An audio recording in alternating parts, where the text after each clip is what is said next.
আসসালামু আলাইকুম ওয়ারাহমতুল্লাহি ওয়া বারাকাতুহু।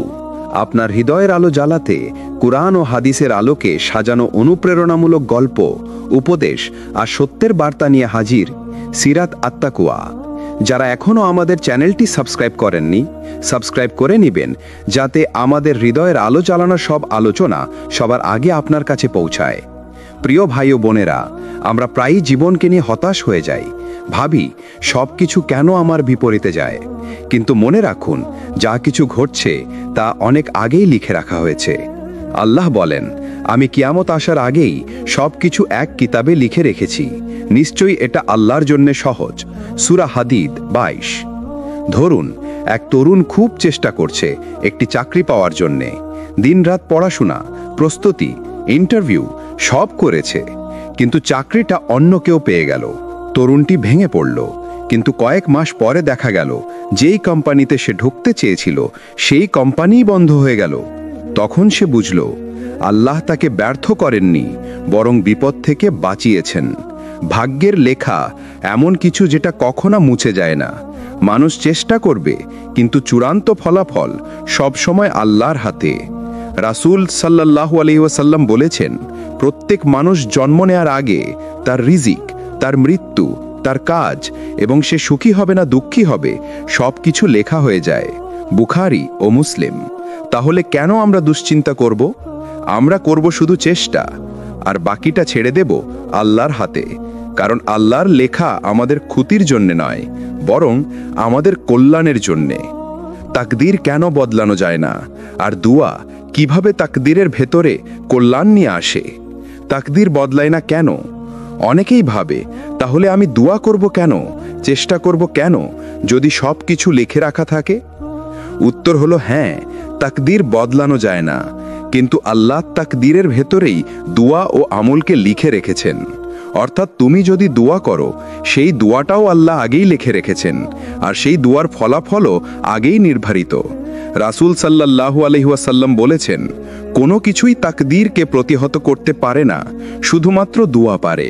তিরমিজি। এটা বোঝায় দুয়া আল্লাহর লিখিত পরিকল্পনার ভেতরেই একটি শক্তিশালী অংশ। ভাবুন, আপনি অসুস্থ, ডাক্তার বললেন ওষুধ খেলেই ভালো হবেন। এখন আপনি যদি ওষুধ খান, তাহলে আরোগ্য আল্লাহর লিখিত পরিকল্পনায় আছে। আর যদি আপনি খেতে অস্বীকার করেন, তখন কষ্ট আল্লাহর লিখিত পরিকল্পনার ভেতরে। একইভাবে দুয়া হচ্ছে একজন মুমিনের আত্মিক ওষুধ। আল্লাহ বলেন, তোমরা আমাকে ডাকো, আমি তোমাদের ডাকে সাড়া দেব। সূরা গাফির 60।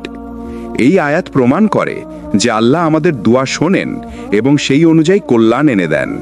দুয়া ও তাকদীরের সম্পর্ক।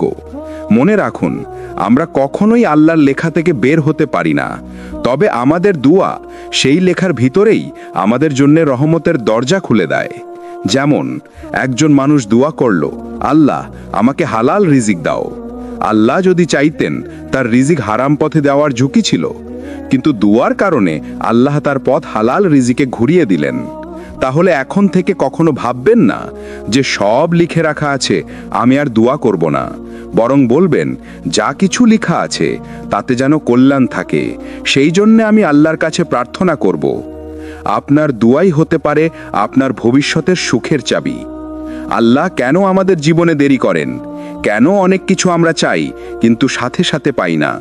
আর কিভাবে সেই দেরির আড়ালে লুকিয়ে থাকে রহমত? আল্লাহর দেরির রহস্য। অনেক সময় আমরা চিৎকার করে বলি, হে আল্লাহ, কেন আমার দোয়া কবুল হচ্ছে না, কেন আমার স্বপ্ন পূরণ হচ্ছে না?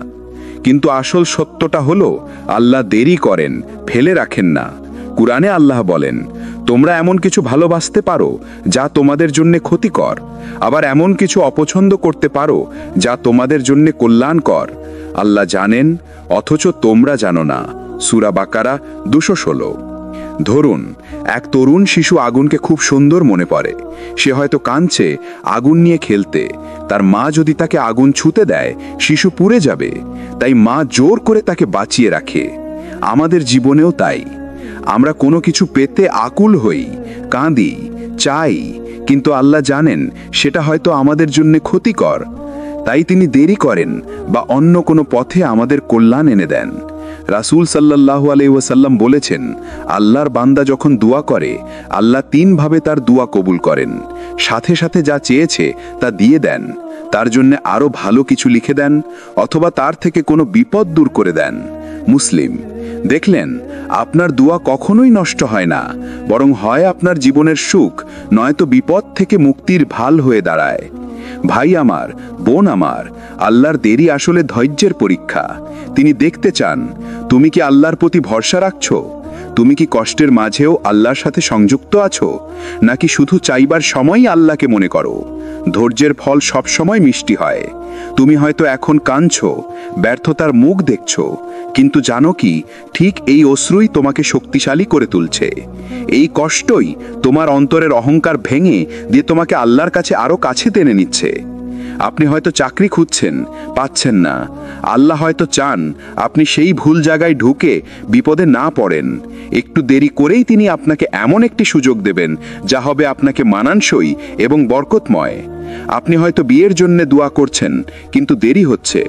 হয়তো আল্লাহ চাইছেন সঠিক সময় সঠিক মানুষের সাথে আপনাকে মিলিয়ে দিতে। মনে রাখুন, আল্লাহর দেরি মানেই আল্লাহর প্রত্যাখ্যান নয়, বরং আল্লাহর দেরি মানে তিনি আপনাকে আরো ভালো কিছু প্রস্তুত করে দিচ্ছেন।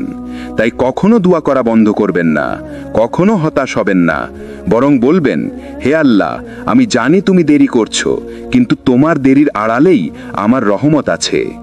ধৈর্যের প্রতিদান। আপনি যে কষ্টের মধ্যে ধৈর্য ধরছেন, যে চোখের পানি ফেলছেন আল্লাহর জন্য, সেই ধৈর্য একদিন এমনভাবে পুরস্কৃত হবে যা আপনার কল্পনাকেও ছাড়িয়ে যাবে। কুরআনের বার্তা। আল্লাহ তাআলা বলেন, নিশ্চয় ধৈর্যশীলদেরকে তাদের প্রতিদান পূর্ণভাবে দেয়া হবে, হিসাব ছাড়াই। সূরা জুমার 10। লক্ষ্য করুন, হিসাব ছাড়াই, অর্থাৎ আল্লাহ ধৈর্যের প্রতিদান দেবেন সীমাহীনভাবে। অন্য সব আমল হয়তো নির্দিষ্ট নিয়মে মাপা হবে, কিন্তু ধৈর্যের পুরস্কার আল্লাহ নিজ হাতে বাড়িয়ে দেবেন। ধৈর্যের পর প্রতিদান কেমন? ধৈর্য এমন এক জিনিস যা আমাদের বর্তমান সময়ে কষ্টকর মনে হয়, কিন্তু পরিণামে বিশাল সুখ এনে দেয়। ইউসুফ আলাইহিস সালামের গল্প। শৈশবে ভাইদের হিংসায় কূপে ফেলা হয়েছিলেন, দাস হয়ে বিক্রি হয়েছিলেন, কারাগারে বন্দী হয়েছিলেন, কিন্তু ধৈর্যের পর আল্লাহ তাকে মিশরের মন্ত্রী বানালেন। যারা তাকে কূপে ফেলেছিল তারাই পরে এসে তার কাছে সাহায্য চাইল। মরিয়াম আলাইহিস সালামের ধৈর্য।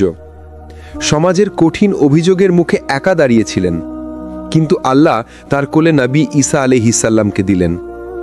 তার ধৈর্যই তাকে ইতিহাসে সর্বশ্রেষ্ঠ নারীদের একজন বানিয়ে দিল। রাসূল সাল্লাল্লাহু আলাইহি ওয়াসাল্লামের জীবন। তায়েফের রক্ত করা হলো, মক্কায় উপহাস করা হলো, প্রিয় চাচা আবু তালিবকে হারালেন, স্ত্রী খাদিজা রাদিয়াল্লাহু আনহাকে হারালেন, কিন্তু ধৈর্যের পর আল্লাহ তাকে রাহমাতুল্লিল আলামিন বানালেন। তার নাম আজ কোটি কোটি মানুষের জিহ্বায় দোয়া হিসাবে উচ্চারিত হয়। আমাদের জীবনের প্রতিফলন।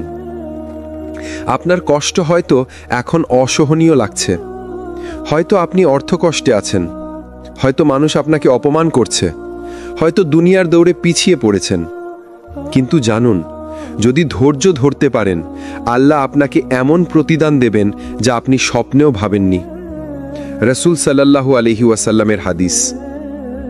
রাসূল সাল্লাল্লাহু আলাইহি ওয়াসাল্লাম বলেছেন, মুমিনের কোনো ক্লান্তি, রোগ, উদ্বেগ, দুঃখ, কষ্ট, এমনকি একটি কাঁটার খোঁচাও যদি তার উপর ধৈর্য ধারণ করে, তাহলে আল্লাহ তার গুনাহ মাফ করে দেন। বুখারী ও মুসলিম। অর্থাৎ আপনার ধৈর্য শুধু ভবিষ্যতের প্রতিদানই আনে না, বরং বর্তমানের গুনাহও ধুয়ে ফেলে। ধৈর্য কখনো সহজ নয়, কিন্তু মনে রাখবেন, আল্লাহর দেরি আসলে আল্লাহর প্রস্তুতি। তিনি আপনাকে বড় কিছুর জন্য তৈরি করছেন। যেমন একটি বীজ মাটির নিচে অন্ধকারে চাপা পড়ে থাকে, ভিজে যায়, ফেটে যায়, তখন মনে হয় সে ধ্বংস হয়ে যাচ্ছে, কিন্তু কিছুদিন পর সেই বীজ থেকে সবুজ গাছ জন্ম নেয়, ফুল ফোটে, ফল ধরে। আপনার ধৈর্যও তাই। আজ আপনি হয়তো ভেঙে পড়েছেন, অন্ধকারে আছেন, কিন্তু আগামীকাল আল্লাহর রহমতে আপনি দাঁড়াবেন আলোয়। ভাই আমার, বোন আমার, ধৈর্যের পুরস্কার কখনো ছোট হয় না। তাই আজই আপনার অন্তরকে বলুন, আমি হাল ছাড়ব না, আমি ধৈর্য ধরব, কারণ আমার প্রতিদান আল্লাহর কাছে সংরক্ষিত। কষ্টের আড়ালে লুকানো রহমত। আপনি যে বিপদ, ব্যর্থতা কিংবা অশ্রু পাহাড়ের মধ্যে আছেন জানেন কি? তার ভেতরেই রয়েছে এক অদৃশ্য দয়া, এক লুকানো রহমত, যা আল্লাহ আপনাকে দেখাতে চান ধৈর্যের পর। আল্লাহর ঘোষণা, কুরআনে আল্লাহ তাআলা বলেন, নিশ্চয়ই কষ্টের সাথে রয়েছে স্বস্তি, নিশ্চয়ই কষ্টের সাথে রয়েছে স্বস্তি। সূরা আল ইনসিরা 9-10। লক্ষ্য করুন, এখানে আল্লাহ দুবার বলেছেন কষ্টের সাথে স্বস্তি আছে। কষ্টের পর স্বস্তি নয়, বরং কষ্টের সাথেই স্বস্তি। অর্থাৎ প্রতিটি দুঃখের বুকের ভিতরেই একটি লুকানো রহমত বসানো থাকে। ইউনুস আলাইহিসসালামের কাহিনী। তিনি অন্ধকার সমুদ্রের গভীরে মাছের পেটে বন্দী। চারপাশে শুধু আধার, সমুদ্রের অন্ধকার, রাতের অন্ধকার আর মাছের ভিতরের অন্ধকার। কিন্তু সেই কষ্টের ভিতরেই তিনি শিখলেন আল্লাহর দিকে কিভাবে কান্না ভরা দোয়া করতে হয়। সেই অন্ধকারই তাকে নবুয়তের ময়দানে আলোকিত করে তুলল। মুসলমানরা তখন মনে করেছিল এটি এক ধরনের পরাজয়, কিন্তু সেই পরাজয়ের ভিতরেই ছিল এক মহাজয়। কারণ হুদাইবিয়ার পর ইসলাম দ্রুত ছড়িয়ে পড়ল, হাজার হাজার মানুষ ঈমান গ্রহণ করল। আপনার নিজের জীবনে ভাবুন, কোনো চাকরি হারিয়ে হয়তো আপনি হতাশ হয়েছিলেন, কোনো সম্পর্ক ভেঙে হয়তো আপনি কেঁদেছিলেন, কিন্তু সেই ভাঙনের ভিতরেই হয়তো আল্লাহ রেখেছেন নতুন সূচনা, নতুন সুখ, নতুন দরজা। রাসূল সাল্লাল্লাহু আলাইহি ওয়াসাল্লাম বলেছেন, যদি আল্লাহ কারোর মঙ্গল চান তবে তিনি তাকে দুঃখ কষ্টে পরীক্ষা করেন। বুখারী ও মুসলিম। অর্থাৎ কষ্ট মানেই ধ্বংস নয়, কষ্ট মানেই আল্লাহ আপনাকে আরও কাছাকাছি ডাকছেন। কষ্ট আসলে আল্লাহর রহমতের নিদর্শন, যদিও আমাদের চোখে তখন তা বোঝা যায় না। ভাবুন তো, একজন শিশু যখন চিকিৎসকের কাছে ইঞ্জেকশন নিতে যায়, সে কাঁদে, চিৎকার করে, ভাবে আমাকে কষ্ট দেয়া হচ্ছে, কিন্তু মা জানেন এটি আসলে তার জন্য উপকার। তেমনি আপনার জীবনের ইঞ্জেকশনগুলো যা আপনাকে ব্যথা দেয়, সেগুলো আসলে আপনার আত্মার জন্য ওষুধ। মুমিনের প্রতিক্রিয়া। মুমিন মানুষ কষ্টের সময় কি বলে? আলহামদুলিল্লাহ, ইন্না লিল্লাহি ওয়া ইন্না ইলাইহি রাজিউন। সে জানে কষ্টের আড়ালে রহমত আছে, সে জানে এটাই আল্লাহর প্ল্যান। ভাই আমার, বোন আমার, আজ যদি আপনার চোখের পানি বয়ে যায়, যদি মনে হয় আপনার জীবন থমকে গেছে, তাহলে মনে রাখুন এটাই শেষ নয়। আল্লাহর লেখা এখনো শেষ হয়নি। হয়তো এই অশ্রুর ভিতরেই আল্লাহ রাখছেন এক নতুন আলো, এক নতুন আশীর্বাদ, এক নতুন রহমত। কখনো কি ভেবে দেখেছেন, মানুষ সব কিছু পরিকল্পনা করে, হিসাব করে, স্বপ্ন আঁকে, কিন্তু সেই পরিকল্পনার মাঝেই হঠাৎ এমন কিছু ঘটে যায় যা তার মাথাতেই ছিল না।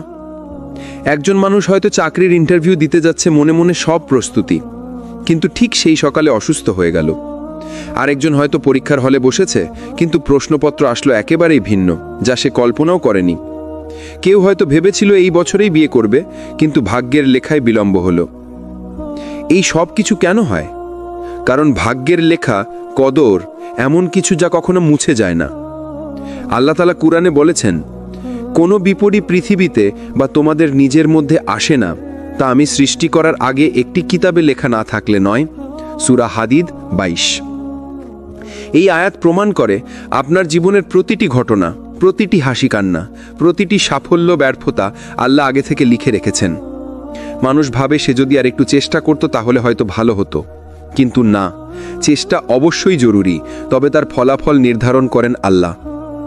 রাসূলুল্লাহ সাল্লাল্লাহু আলাইহি ওয়াসাল্লাম বলেছেন, যা তোমাকে আঘাত করেছে তা তোমাকে এড়াতে পারত না, আর যা তোমাকে এড়িয়ে গেছে তা কখনো তোমাকে আঘাত করতে পারত না। তিরমিজি। এটা শোনার পর মানুষ হয়তো ভাববে, তাহলে চেষ্টা করার কি দরকার? না, চেষ্টা করা আমাদের দায়িত্ব, কারণ চেষ্টা ছাড়া রিজিক, সাফল্য বা বরকত আসে না। কিন্তু ফলাফল, সেটা নির্ভর করে ভাগ্যের লেখার উপর।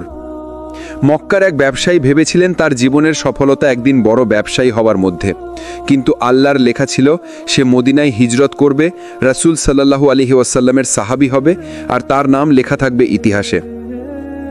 আমরা কেউই জানি না আল্লাহর লেখা কোথায় আমাদের নিয়ে যাবে, কিন্তু একটা জিনিস নিশ্চিত, আল্লাহর লেখা সবসময় আমাদের জন্য কল্যাণকর।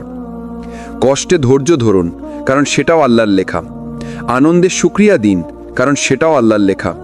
দোয়া করতে থাকুন, কারণ দোয়া ভাগ্যের লেখাকে বদলে দিতে পারে, যেটা আল্লাহর ইলেমের মধ্যে আগে থেকেই নির্ধারিত। দোয়া কি ভাগ্য কি বদলে দেয়? এই প্রশ্নের উত্তর হলো হ্যাঁ, দোয়া ভাগ্যের লেখাকে প্রভাবিত করে। তবে কিভাবে? আল্লাহ তাআলা বলেছেন, আল্লাহ যাকে ইচ্ছা মুছে দেন এবং যাকে ইচ্ছা প্রতিষ্ঠিত করেন, আর তার কাছে আছে মূল কিতাব। সূরা আর-রাদ ৩৯। অর্থাৎ আল্লাহর কাছে এমন এক লাউহে মাহফুজ আছে যেখানে সবকিছু আগে থেকেই লেখা, কিন্তু সেই লেখা থেকে কিছু অংশ দোয়ার মাধ্যমে পরিবর্তিত হতে পারে, যা আল্লাহর জ্ঞানের মধ্যেই ছিল। রাসূল সাল্লাল্লাহু আলাইহি ওয়াসাল্লামের বাণী। রাসূলুল্লাহ সাল্লাল্লাহু আলাইহি ওয়াসাল্লাম বলেছেন, দোয়া ছাড়া আর কিছুই ভাগ্যকে বদলাতে পারে না। তিরমিহি। এখানেই রহস্য। দোয়া হলো সেই চাবি যা আল্লাহর লেখা সেরা পরিকল্পনাকে মানুষের জীবনে বাস্তব করে তোলে। ধরুন, একজন মানুষ অসুস্থ, তার ভাগ্যে হয়তো লেখা আছে দীর্ঘ অসুস্থতা, কিন্তু সে যদি আল্লাহর কাছে দোয়া করে, হে আল্লাহ, আমাকে শিফা দিন, আমাকে সহজ করে দিন, তাহলে হয়তো আল্লাহ সেই অসুস্থতাকে সংক্ষিপ্ত করে দেবেন। একজন মানুষ হয়তো রিজিক নিয়ে চিন্তায়, কিন্তু সে দোয়া করে, হে আল্লাহ, আমার রিজিককে হালাল ও বরকতময় করে দিন, তাহলে আল্লাহ তার ভাগ্যে নতুন রাস্তা খুলে দেন। দোয়া কখনো ফালতু হয় না। তিনভাবে দোয়ার জবাব আসে। আল্লাহ দোয়া কবুল করেন সাথে সাথে, আল্লাহ দোয়া মুলতবি রাখেন, উপযুক্ত সময়ে দেন, অথবা আল্লাহ দোয়ার বিনিময়ে কোনো বিপদকে দূর করে দেন। অর্থাৎ দোয়া করলে কখনোই আপনি ক্ষতিগ্রস্ত হন না। কদরের ভেতর দোয়ার রহস্য। ভাগ্যের মূল কাঠামো আল্লাহর ইলমে নির্ধারিত, কিন্তু দোয়ার মাধ্যমে সেই ভাগ্য বদলানো আল্লাহর পরিকল্পনার অংশ। অর্থাৎ আপনি যখন দোয়া করছেন, তখনও আল্লাহ আগে থেকেই জানতেন আপনি দোয়া করবেন এবং সেই অনুযায়ী আপনাকে উত্তম কিছু লিখে দিয়েছেন। তাহলে আমরা কেন দোয়া করব না? দোয়া হলো একজন মুমিনের সবচেয়ে বড় অস্ত্র, আর যে দোয়া করে না সে যেন নিজের ভাগ্যকে নিজেই সংকুচিত করে রাখছে।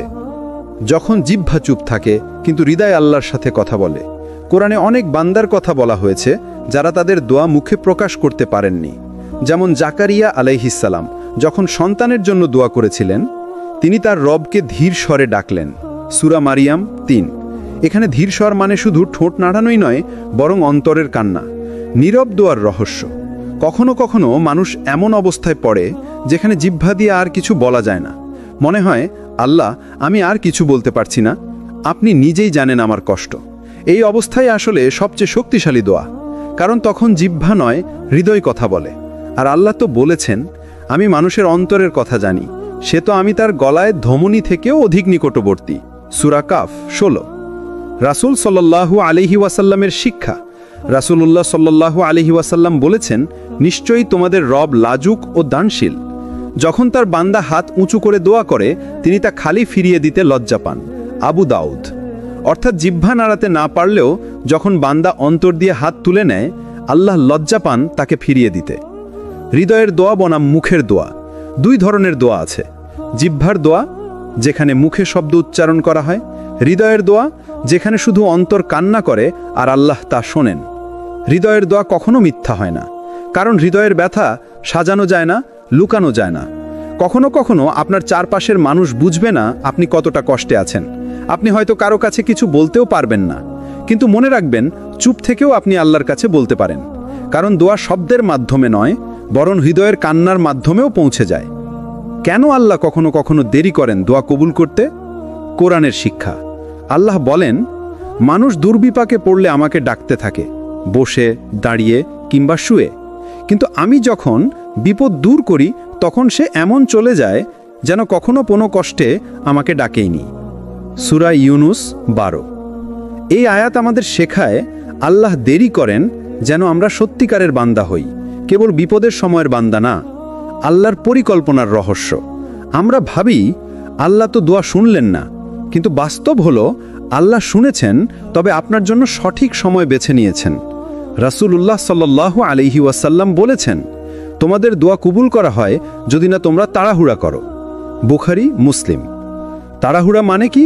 মানে যখন আমরা বলি, আমি তো এত দোয়া করলাম, কিছুই হলো না। এই হতাশাই আমাদের দোয়ার দরজা বন্ধ করে দেয়। দেরির মধ্যে লুকানো রহমত। আপনার দোয়া দিয়ে হয়তো বড় বিপদ ঠেকানো হচ্ছে, আপনি জানেন না, আল্লাহ জানেন। আপনি হয়তো আরও ভালো কিছু পাওয়ার অপেক্ষায় আছেন। আল্লাহ আপনার জন্য বড় পরিকল্পনা রেখেছেন। আপনার ঈমান যাচাই করা হচ্ছে। আল্লাহ দেখতে চান আপনি কি শুধু পাওয়ার জন্য দোয়া করছেন নাকি বিশ্বাস থেকে করছেন। উদাহরণ, ইয়াকুব আলাইহিসসালাম। ইয়াকুব আলাইহিসসালাম কত বছর তার সন্তান ইউসুফ আলাইহিসসালামকে হারিয়ে কেঁদেছেন। চোখ অন্ধ হয়ে গেছে, তবুও তিনি আশাহত হননি। তিনি শুধু বলেছেন, আমি আমার দুঃখ কষ্ট আল্লাহর কাছেই প্রকাশ করছি। সূরা ইউসুফ ৮৬। ফলাফল কি? বছরের পর বছর দোয়ার পরে আল্লাহ তাকে পুনরায় ইউসুফ আলাইহিসসালামের সাথে মিলিয়ে দিলেন। ভাই ও বোনেরা, আল্লাহ দেরি করেন, তবে সেটা কখনো অপমান করার জন্য নয়, বরং আরও ভালো কিছু দেওয়ার জন্য। যেমন একজন মা তার সন্তানের জন্য কাঁচা ফল দেন না, কারণ মা জানেন ফল পাকলে তবেই সেটা খাবার মতো হবে। তেমনি আল্লাহ দেরি করেন, কারণ তিনি জানেন কোনটা, কখন, কিভাবে আপনার জন্য সঠিক। কেন আল্লাহর প্ল্যান সবসময় আমাদের প্ল্যানের চেয়ে উত্তম? আল্লাহ বলেন, তোমরা হয়তো কোনো জিনিসকে অপছন্দ করছো, অথচ সেটাই তোমাদের জন্য কল্যাণকর।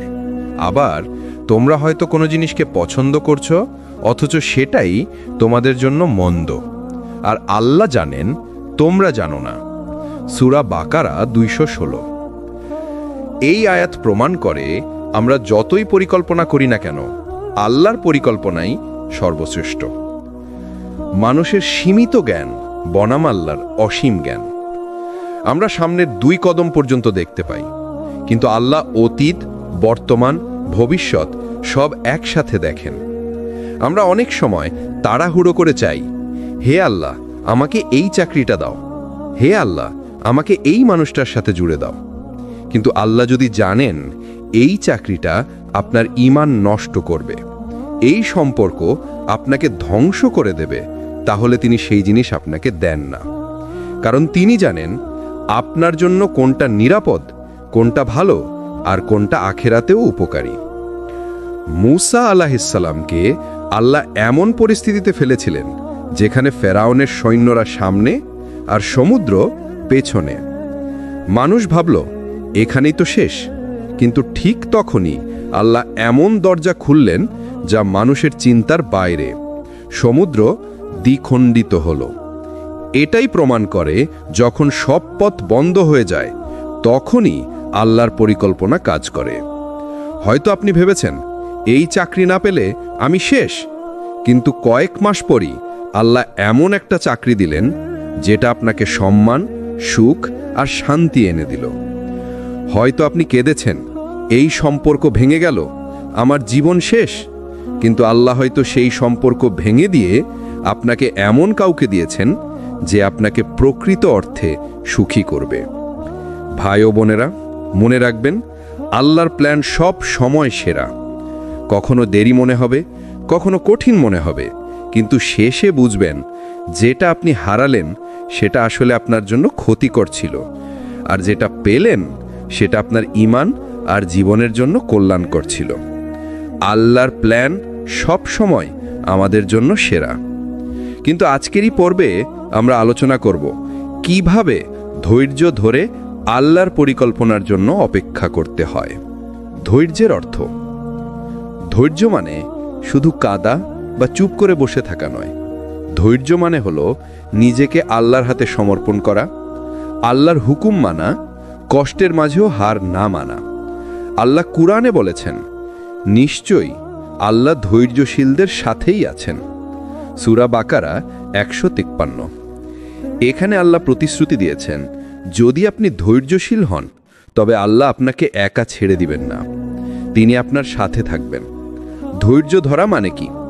ধৈর্য মানে হচ্ছে পরীক্ষার সময় নামাজ না ছাড়ানো, বিপদে পড়ে মানুষের কাছে নয় আল্লাহর কাছে অভিযোগ করা, কষ্ট পেয়ে বলার বদলে আল্লাহর কাছে সিজদা করে কান্না করা।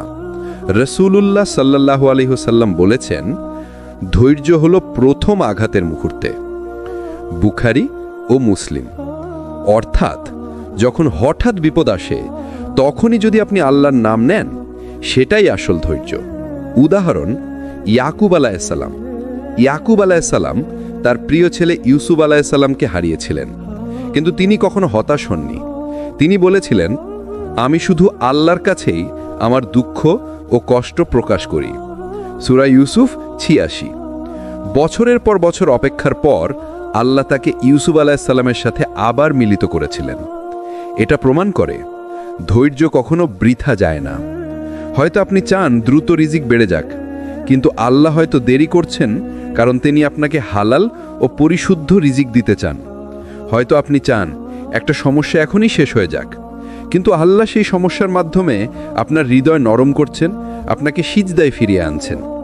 মনে রাখবেন, যা দেরি মনে হচ্ছে সেটাই আসলে আপনার জীবনের জন্য বরকতময় শিক্ষা। ভাই ও বোনেরা, কখনো হতাশ হবেন না। আপনার প্রতিটি দোয়া, প্রতিটি কান্না, প্রতিটি ধৈর্য আল্লাহর কাছে সংরক্ষিত আছে, এবং একদিন আপনি নিজেই বলবেন যে সেই কষ্ট না এলে আজকের সুখ আমি পেতাম না। আমরা প্রায় বলি, হায় যদি এটা না ঘটতো, যদি ওভাবে হতো, আমার জীবন বদলে যেত। কিন্তু আসলে কি তাই? না, আল্লাহর লিখিত ভাগ্য কোনো দিন মুছে যায় না। রাসূলুল্লাহ সাল্লাল্লাহু আলাইহি ওয়াসাল্লাম বলেছেন, প্রথমেই আল্লাহ কলম সৃষ্টি করেছেন। তিনি কলমকে বললেন, লিখো। কলম জিজ্ঞেস করল, কি লিখব? আল্লাহ বললেন, কিয়ামত পর্যন্ত যা কিছু ঘটবে সব লিখো। তিরমিজি। অর্থাৎ আপনি আজ যে শ্বাস নিচ্ছেন, যে অশ্রু ফেলছেন, যে সিজদায় লুটাচ্ছেন, সব কিছু আগে থেকেই লিখিত। কিন্তু প্রশ্ন হলো, আমরা কি তাহলে পুতুল?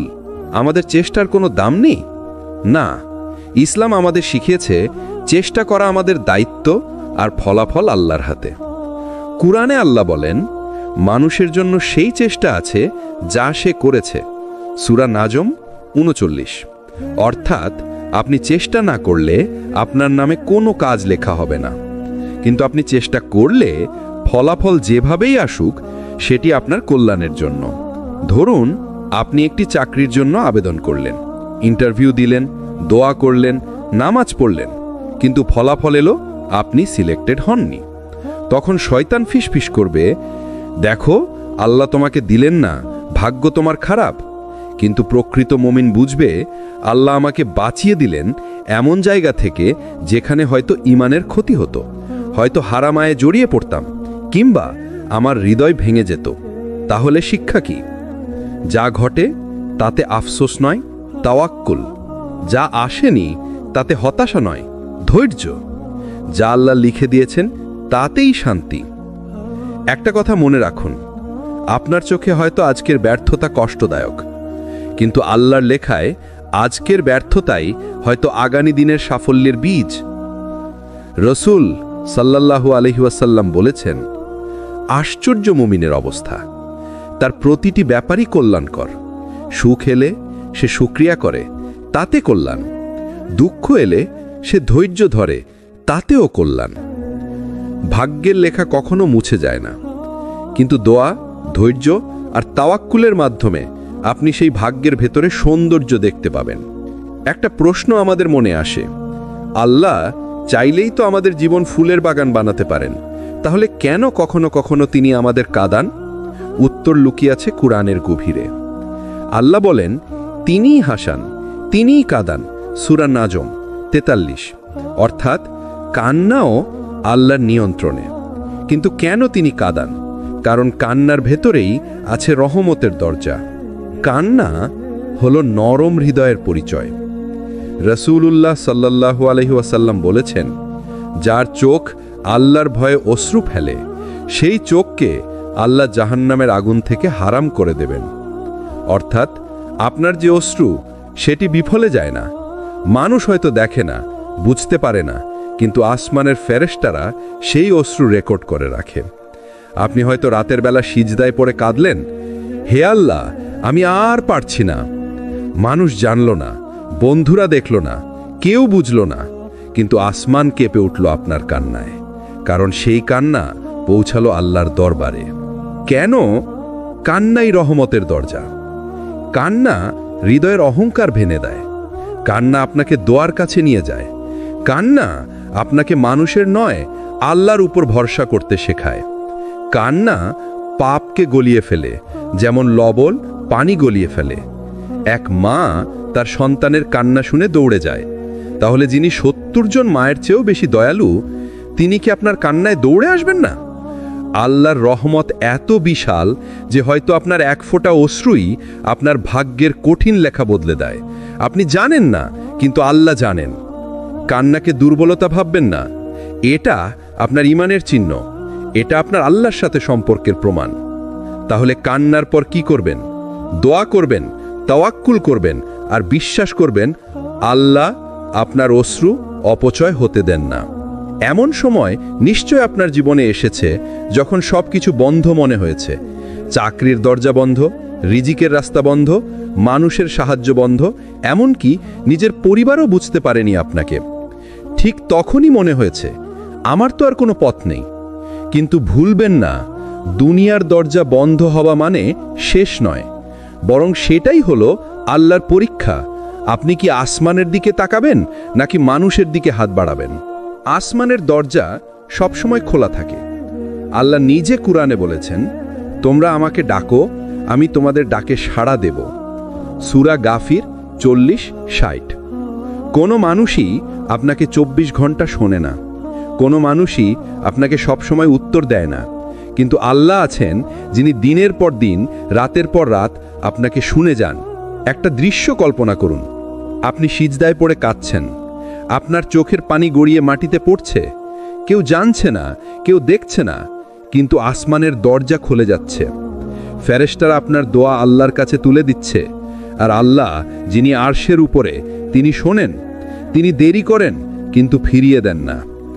কেন দুনিয়ার দরজা বন্ধ হয়? যাতে আপনি বুঝতে পারেন একমাত্র রাস্তা আল্লাহর দিকে, যাতে আপনার অহংকার ভেঙে যায়, যাতে আপনার দোয়া আরও গভীর হয়।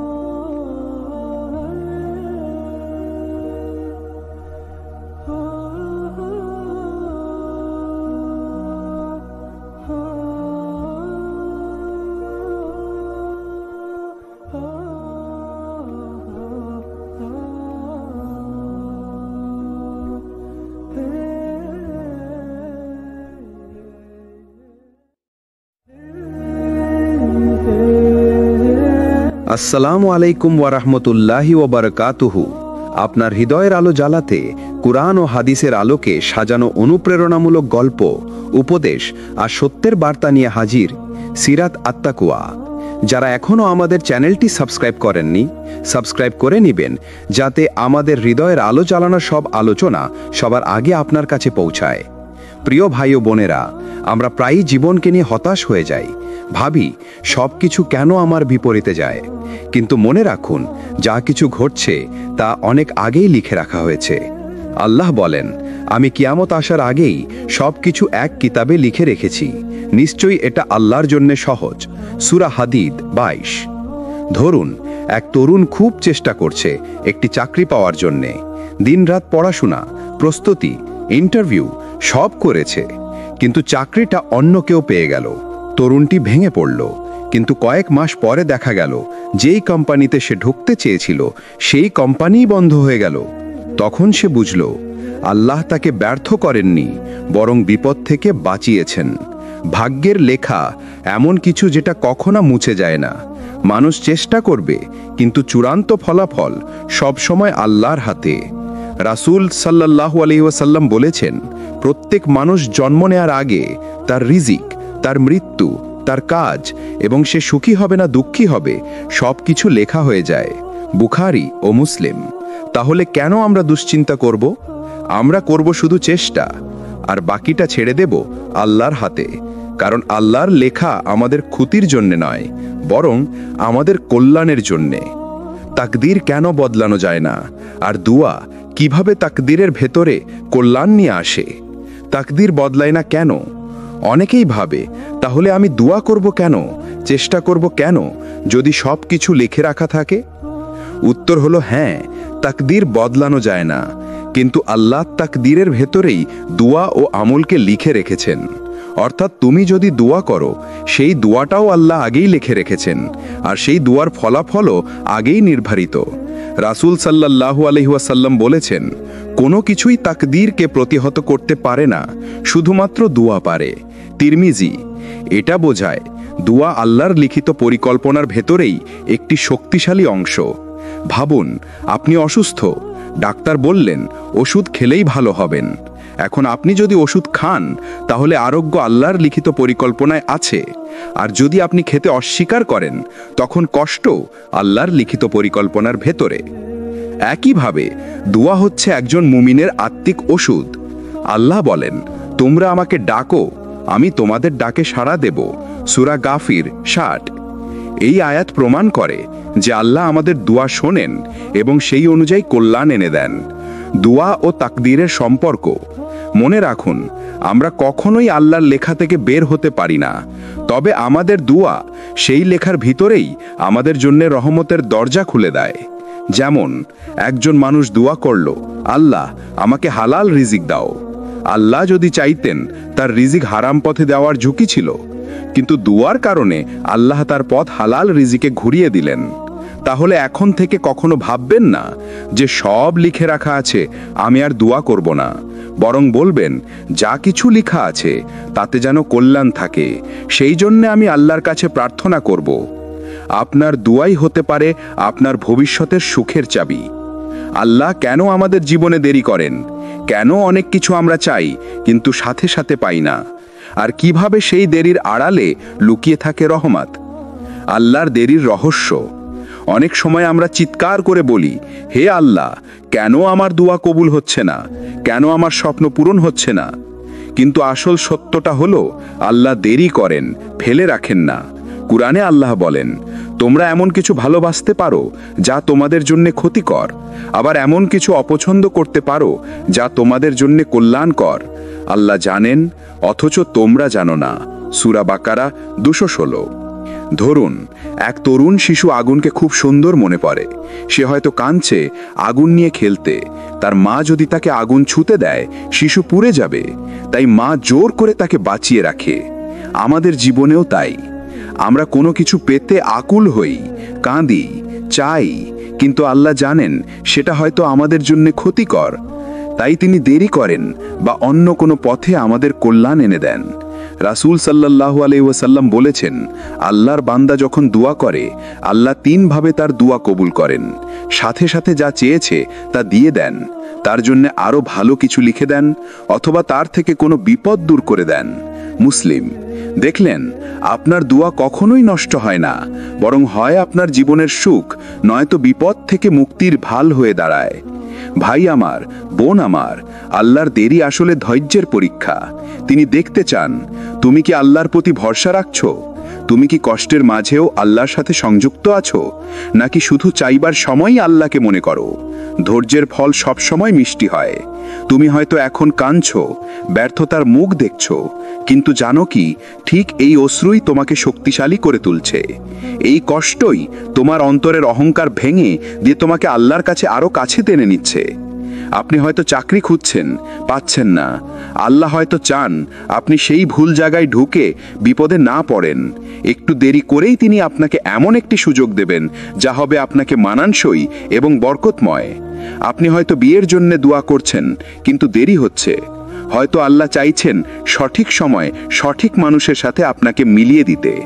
মনে রাখুন, আল্লাহর দেরি মানেই আল্লাহর প্রত্যাখ্যান নয়, বরং আল্লাহর দেরি মানে তিনি আপনাকে আরো ভালো কিছু প্রস্তুত করে দিচ্ছেন। তাই কখনো দোয়া করা বন্ধ করবেন না, কখনো হতাশ হবেন না, বরং বলবেন, হে আল্লাহ, আমি জানি তুমি দেরি করছো, কিন্তু তোমার দেরির আড়ালেই আমার রহমত আছে। ধৈর্যের প্রতিদান। আপনি যে কষ্টের মধ্যে ধৈর্য ধরছেন, যে চোখের পানি ফেলছেন আল্লাহর জন্য, সেই ধৈর্য একদিন এমনভাবে পুরস্কৃত হবে যা আপনার কল্পনাকেও ছাড়িয়ে যাবে। কুরআনের বার্তা। আল্লাহ তাআলা বলেন, নিশ্চয় ধৈর্যশীলদেরকে তাদের প্রতিদান পূর্ণভাবে দেয়া হবে, হিসাব ছাড়াই। সূরা জুমার 10। লক্ষ্য করুন, হিসাব ছাড়াই, অর্থাৎ আল্লাহ ধৈর্যের প্রতিদান দেবেন সীমাহীনভাবে। অন্য সব আমল হয়তো নির্দিষ্ট নিয়মে মাপা হবে, কিন্তু ধৈর্যের পুরস্কার আল্লাহ নিজ হাতে বাড়িয়ে দেবেন। ধৈর্যের পর প্রতিদান কেমন? ধৈর্য এমন এক জিনিস যা আমাদের বর্তমান সময়ে কষ্টকর মনে হয়, কিন্তু পরিণামে বিশাল সুখ এনে দেয়। ইউসুফ আলাইহিস সালামের গল্প। শৈশবে ভাইদের হিংসায় কূপে ফেলা হয়েছিলেন, দাস হয়ে বিক্রি হয়েছিলেন, কারাগারে বন্দী হয়েছিলেন। কিন্তু ধৈর্যের পর আল্লাহ তাকে মিশরের মন্ত্রী বানালেন। যারা তাকে কূপে ফেলেছিল তারাই পরে এসে তার কাছে সাহায্য চাইল। মরিয়াম আলাইহিসসালামের ধৈর্য। সমাজের কঠিন অভিযোগের মুখে একা দাঁড়িয়েছিলেন, কিন্তু আল্লাহ তার কোলে নবী ঈসা আলাইহিসসালামকে দিলেন। তার ধৈর্যই তাকে ইতিহাসে সর্বশ্রেষ্ঠ নারীদের একজন বানিয়ে দিল। রাসূল সাল্লাল্লাহু আলাইহি ওয়াসাল্লামের জীবন। তায়েফের রক্ত করা হলো, মক্কায় উপহাস করা হলো, প্রিয় চাচা আবু তালিবকে হারালেন, স্ত্রী খাদিজা রাদিয়াল্লাহু আনহাকে হারালেন। কিন্তু ধৈর্যের পর আল্লাহ তাকে রাহমাতুল্লিল আলামিন বানালেন। তার নাম আজ কোটি কোটি মানুষের জিহ্বায় দোয়া হিসাবে উচ্চারিত হয়। আমাদের জীবনের প্রতিফলন। আপনার কষ্ট হয়তো এখন অসহনীয় লাগছে, হয়তো আপনি অর্থকষ্টে আছেন, হয়তো মানুষ আপনাকে অপমান করছে, হয়তো দুনিয়ার দৌড়ে পিছিয়ে পড়েছেন। কিন্তু জানুন, যদি ধৈর্য ধরতে পারেন, আল্লাহ আপনাকে এমন প্রতিদান দেবেন যা আপনি স্বপ্নেও ভাবেননি। রাসূল সাল্লাল্লাহু আলাইহি ওয়াসাল্লামের হাদিস। রাসূল সাল্লাল্লাহু আলাইহি ওয়াসাল্লাম বলেছেন, মুমিনের কোনো ক্লান্তি, রোগ, উদ্বেগ, দুঃখ, কষ্ট, এমনকি একটি কাঁটার খোঁচাও যদি তার উপর ধৈর্য ধারণ করে, তাহলে আল্লাহ তার গুনাহ মাফ করে দেন। বুখারী ও মুসলিম। অর্থাৎ আপনার ধৈর্য শুধু ভবিষ্যতের প্রতিদানই আনে না, বরং বর্তমানের গুনাহও ধুয়ে ফেলে। ধৈর্য কখনো সহজ নয়, কিন্তু মনে রাখবেন, আল্লাহর দেরি আসলে আল্লাহর প্রস্তুতি। তিনি আপনাকে বড় কিছুর জন্য তৈরি করছেন। যেমন একটি বীজ মাটির নিচে অন্ধকারে চাপা পড়ে থাকে, ভিজে যায়, ফেটে যায়, তখন মনে হয় সে ধ্বংস হয়ে যাচ্ছে। কিন্তু কিছুদিন পর সেই বীজ থেকে সবুজ গাছ জন্ম নেয়, ফুল ফোটে, ফল ধরে। আপনার ধৈর্যও তাই। আজ আপনি হয়তো ভেঙে পড়েছেন, অন্ধকারে আছেন, কিন্তু আগামীকাল আল্লাহর রহমতে আপনি দাঁড়াবেন আলোয়। ভাই আমার, বোন আমার, ধৈর্যের পুরস্কার কখনো ছোট হয় না।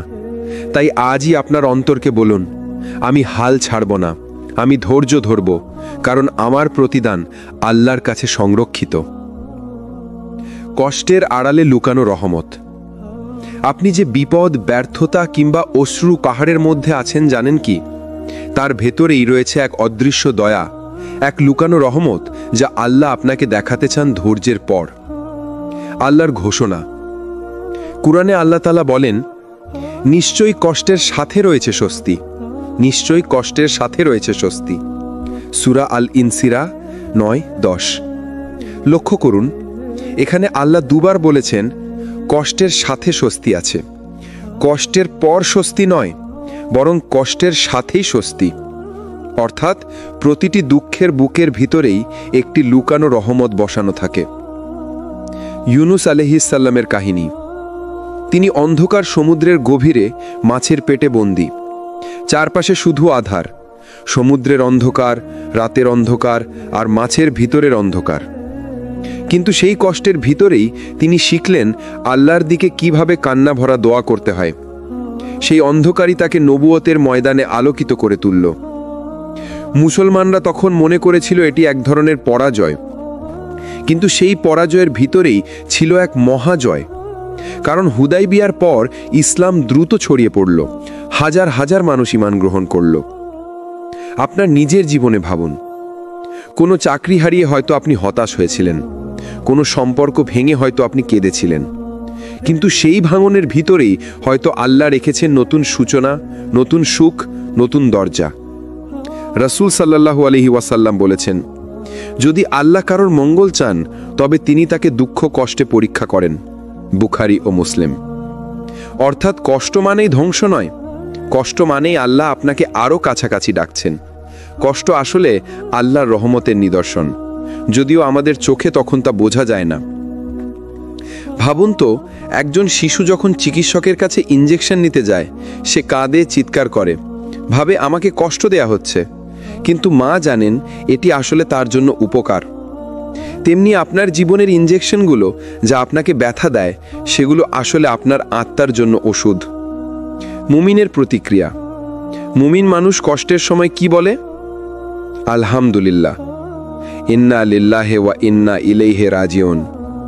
সে জানে কষ্টের আড়ালে রহমত আছে। সে জানে এটাই আল্লাহর প্ল্যান। ভাই আমার, বোন আমার, আজ যদি আপনার চোখের পানি বয়ে যায়, যদি মনে হয় আপনার জীবন থমকে গেছে, তাহলে মনে রাখুন এটাই শেষ নয়। আল্লাহর লেখা এখনো শেষ হয়নি। হয়তো এই অশ্রুর ভিতরেই আল্লাহ রাখছেন এক নতুন আলো, এক নতুন আশীর্বাদ, এক নতুন রহমত। কখনো কি ভেবে দেখেছেন, মানুষ সব কিছু পরিকল্পনা করে, হিসাব করে, স্বপ্ন আঁকে, কিন্তু সেই পরিকল্পনার মাঝেই হঠাৎ এমন কিছু ঘটে যায় যা তার মাথাতেই ছিল না। একজন মানুষ হয়তো চাকরির ইন্টারভিউ দিতে যাচ্ছে মনে মনে সব প্রস্তুতি, কিন্তু ঠিক সেই সকালে অসুস্থ হয়ে গেল। আরেকজন হয়তো পরীক্ষার হলে বসেছে, কিন্তু প্রশ্নপত্র আসলো একেবারেই ভিন্ন, যা সে কল্পনাও করেনি। কেউ হয়তো ভেবেছিল এই বছরেই বিয়ে করবে, কিন্তু ভাগ্যের লেখায় বিলম্ব হলো। এই সব কিছু কেন হয়? কারণ ভাগ্যের লেখা, কদর এমন কিছু যা কখনো মুছে যায় না। আল্লাহ তাআলা কুরআনে বলেছেন, কোনো বিপরী পৃথিবীতে বা তোমাদের নিজের মধ্যে আসে না, তা আমি সৃষ্টি করার আগে একটি কিতাবে লেখা না থাকলে নয়। সূরা হাদিদ 22। এই আয়াত প্রমাণ করে আপনার জীবনের প্রতিটি ঘটনা, প্রতিটি হাসি কান্না, প্রতিটি সাফল্য ব্যর্থতা আল্লাহ আগে থেকে লিখে রেখেছেন। মানুষ ভাবে সে যদি আর একটু চেষ্টা করত তাহলে হয়তো ভালো হতো, কিন্তু না, চেষ্টা অবশ্যই জরুরি, তবে তার ফলাফল নির্ধারণ করেন আল্লাহ। রাসূলুল্লাহ সাল্লাল্লাহু আলাইহি ওয়াসাল্লাম বলেছেন, যা তোমাকে আঘাত করেছে তা তোমাকে এড়াতে পারত না, আর যা তোমাকে এড়িয়ে গেছে তা কখনো তোমাকে আঘাত করতে পারত না। তিরমিজি। এটা শোনার পর মানুষ হয়তো ভাববে, তাহলে চেষ্টা করার কি দরকার? না, চেষ্টা করা আমাদের দায়িত্ব, কারণ চেষ্টা ছাড়া রিজিক, সাফল্য বা বরকত আসে না। কিন্তু ফলাফল, সেটা নির্ভর করে ভাগ্যের লেখার উপর। মক্কার এক ব্যবসায়ী ভেবেছিলেন তার জীবনের সফলতা একদিন বড় ব্যবসায়ী হওয়ার মধ্যে, কিন্তু আল্লাহর লেখা ছিল সে মদিনায় হিজরত করবে, রাসূল সাল্লাল্লাহু আলাইহি ওয়াসাল্লামের সাহাবী হবে, আর তার নাম লেখা থাকবে ইতিহাসে। আমরা কেউই জানি না আল্লাহর লেখা কোথায় আমাদের নিয়ে যাবে, কিন্তু একটা জিনিস নিশ্চিত, আল্লাহর লেখা সবসময় আমাদের জন্য কল্যাণকর। কষ্টে ধৈর্য ধরুন, কারণ সেটাও আল্লাহর লেখা। আনন্দে শুকরিয়া দিন, কারণ সেটাও আল্লাহর লেখা। দোয়া করতে থাকুন, কারণ দোয়া ভাগ্যের লেখাকে বদলে দিতে পারে, যেটা আল্লাহর ইলেমের মধ্যে আগে থেকেই নির্ধারিত। দোয়া কি ভাগ্য কি বদলে দেয়? এই প্রশ্নের উত্তর হলো হ্যাঁ, দোয়া ভাগ্যের লেখাকে প্রভাবিত করে। তবে কিভাবে? আল্লাহ তাআলা বলেছেন, আল্লাহ যাকে ইচ্ছা মুছে দেন এবং যাকে ইচ্ছা প্রতিষ্ঠিত করেন, আর তার কাছে আছে মূল কিতাব। সূরা আর-রাদ ৩৯। অর্থাৎ আল্লাহর কাছে এমন এক লাউহে মাহফুজ আছে যেখানে সবকিছু আগে থেকেই লেখা, কিন্তু সেই লেখা থেকে কিছু অংশ দোয়ার মাধ্যমে পরিবর্তিত হতে পারে, যা আল্লাহর জ্ঞানের মধ্যেই ছিল। রাসূল সাল্লাল্লাহু আলাইহি ওয়াসাল্লামের বাণী। রাসূলুল্লাহ সাল্লাল্লাহু আলাইহি ওয়াসাল্লাম বলেছেন, দোয়া ছাড়া আর কিছুই ভাগ্যকে বদলাতে পারে না। তিরমিহি। এখানেই রহস্য। দোয়া হলো সেই চাবি যা আল্লাহর লেখা সেরা পরিকল্পনাকে মানুষের জীবনে বাস্তব করে তোলে। ধরুন, একজন মানুষ অসুস্থ, তার ভাগ্যে হয়তো লেখা আছে দীর্ঘ অসুস্থতা, কিন্তু সে যদি আল্লাহর কাছে দোয়া করে, হে আল্লাহ, আমাকে শিফা দিন, আমাকে সহজ করে দিন, তাহলে হয়তো আল্লাহ সেই অসুস্থতাকে সংক্ষিপ্ত করে দেবেন। একজন মানুষ হয়তো রিজিক নিয়ে চিন্তায়, কিন্তু সে দোয়া করে, হে আল্লাহ, আমার রিজিককে হালাল ও বরকতময় করে দিন, তাহলে আল্লাহ তার ভাগ্যে নতুন রাস্তা খুলে দেন। দোয়া কখনো ফালতু হয় না। 3 ভাবে দোয়ার জবাব আসে। আল্লাহ দোয়া কবুল করেন সাথে সাথে, আল্লাহ দোয়া মুলতবি রাখেন, উপযুক্ত সময়ে দেন, অথবা আল্লাহ দোয়ার বিনিময়ে কোনো বিপদকে দূর করে দেন। অর্থাৎ দোয়া করলে কখনোই আপনি ক্ষতিগ্রস্ত হন না। কদরের ভেতর দোয়ার রহস্য। ভাগ্যের মূল কাঠামো আল্লাহর ইলমে নির্ধারিত, কিন্তু দোয়ার মাধ্যমে সেই ভাগ্য বদলানো আল্লাহর পরিকল্পনার অংশ। অর্থাৎ আপনি যখন দোয়া করছেন, তখনও আল্লাহ আগে থেকেই জানতেন আপনি দোয়া করবেন এবং সেই অনুযায়ী আপনাকে উত্তম কিছু লিখে দিয়েছেন। তাহলে আমরা কেন দোয়া করব না? দোয়া হলো একজন মুমিনের সবচেয়ে বড় অস্ত্র, আর যে দোয়া করে না সে যেন নিজের ভাগ্যকে নিজেই সংকুচিত করে রাখছে। যখন জিহ্বা চুপ থাকে কিন্তু হৃদয় আল্লাহর সাথে কথা বলে। কোরআনে অনেক বান্দার কথা বলা হয়েছে যারা তাদের দোয়া মুখে প্রকাশ করতে পারেননি। যেমন জাকারিয়া আলাইহিস সালাম যখন সন্তানের জন্য দোয়া করেছিলেন, তিনি তার রবকে ধীর স্বরে ডাকলেন। সূরা মারিয়াম ৩। এখানে ধীর স্বর মানে শুধু ঠোঁট নাড়ানোই নয়, বরং অন্তরের কান্না। নীরব দোয়ার রহস্য। কখনো কখনো মানুষ এমন অবস্থায় পড়ে যেখানে জিহ্বা দিয়ে আর কিছু বলা যায় না। মনে হয়, আল্লাহ, আমি আর কিছু বলতে পারছি না, আপনি নিজেই জানেন আমার কষ্ট। এই অবস্থায় আসলে সবচেয়ে শক্তিশালী দোয়া, কারণ তখন জিহ্বা নয়, হৃদয় কথা বলে। আর আল্লাহ তো বলেছেন, আমি মানুষের অন্তরের কথা জানি, সে তো আমি তার গলায় ধমনী থেকেও অধিক নিকটবর্তী। সূরা কাফ 16। রাসূল সাল্লাল্লাহু আলাইহি ওয়াসাল্লামের শিক্ষা। রাসূলুল্লাহ সাল্লাল্লাহু আলাইহি ওয়াসাল্লাম বলেছেন, নিশ্চয়ই তোমাদের রব লাজুক ও দানশীল।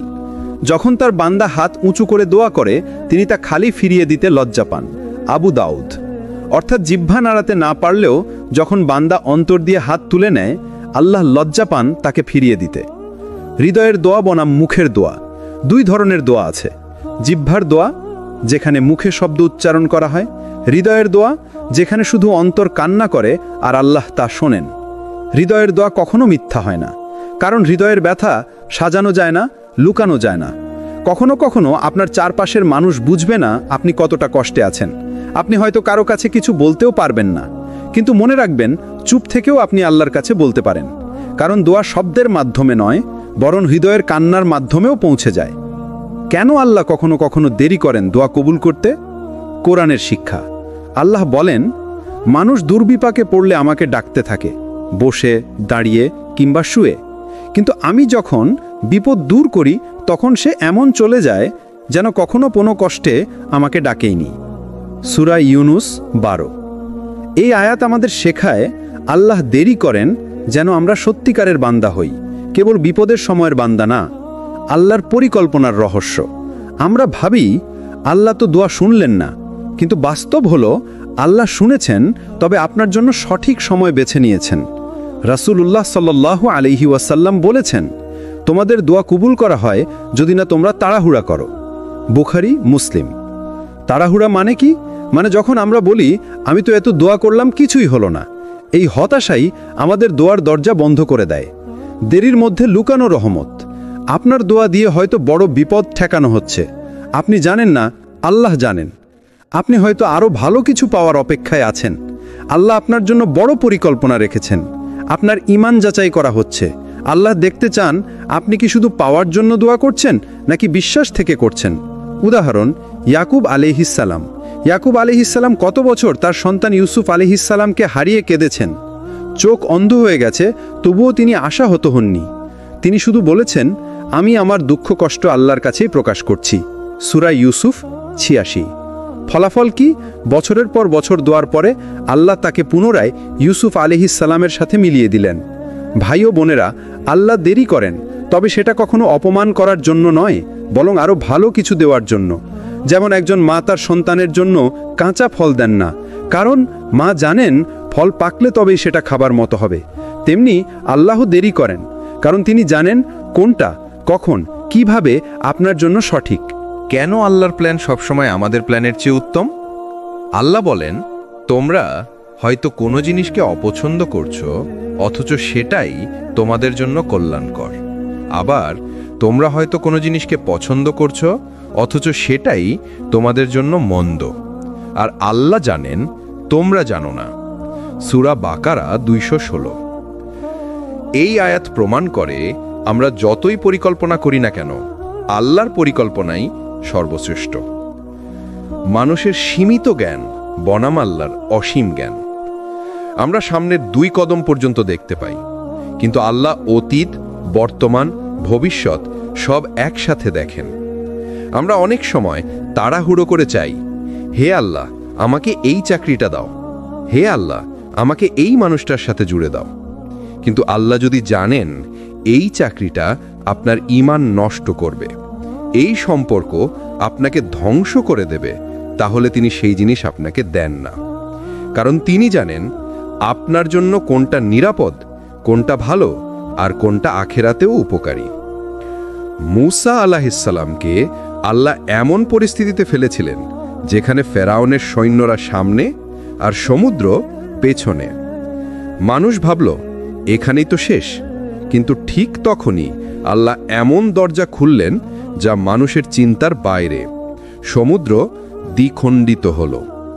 এটাই প্রমাণ করে, যখন সব পথ বন্ধ হয়ে যায় তখনই আল্লাহর পরিকল্পনা কাজ করে। হয়তো আপনি ভেবেছেন এই চাকরি না পেলে আমি শেষ, কিন্তু কয়েক মাস পরই আল্লাহ এমন একটা চাকরি দিলেন যেটা আপনাকে সম্মান, সুখ আর শান্তি এনে দিল।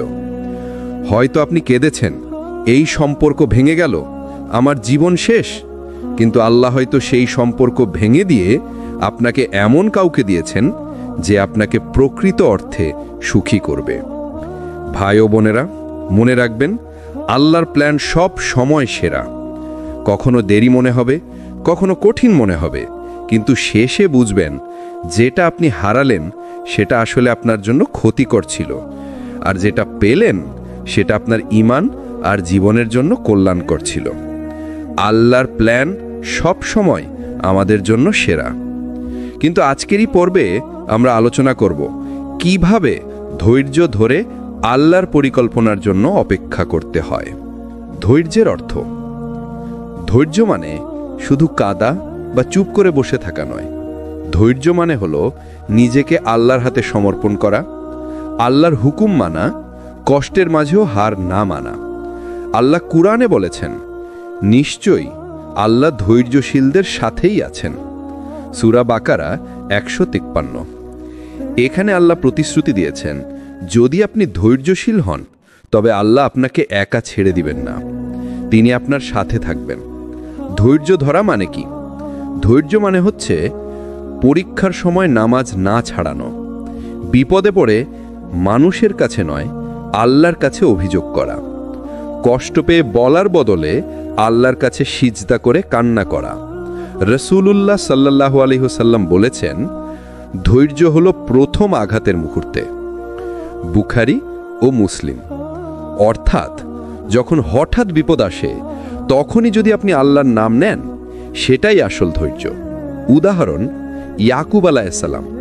ইয়াকুব আলাইহিসসালাম তার প্রিয় ছেলে ইউসুফ আলাইহিসসালামকে হারিয়েছিলেন, কিন্তু তিনি কখনো হতাশ হননি। তিনি বলেছিলেন, আমি শুধু আল্লাহর কাছেই আমার দুঃখ ও কষ্ট প্রকাশ করি। সূরা ইউসুফ 86। বছরের পর বছর অপেক্ষার পর আল্লাহ তাকে ইউসুফ আলাইহিসসালামের সাথে আবার মিলিত করেছিলেন। এটা প্রমাণ করে ধৈর্য কখনো বৃথা যায় না।